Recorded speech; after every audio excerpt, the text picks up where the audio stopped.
Olimpijski festival, drugi dan smo v Kranjski Gori, naredimo aktivacijo, omogočimo neposredne prenose, navijanje, pri tem pa seveda se zabavamo, uživamo, širimo olimpijske vrednote. Delam izzive z Atijom, se zabavava. Luštance imamo, lisičko smo gledali, streljali smo.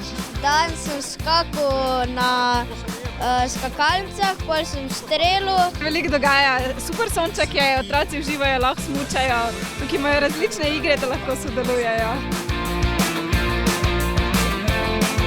Kranjska Gora je ena od 3 lokacij, naslednji vikend se sedemo na Kope in potem zadnji vikend Pokljuka, kjer bomo v bistvu zaključili z olimpijskim festivalom in upamo tudi z dobrimi nastopi naših športnikov na letošnjih zimskih olimpijskih igrah.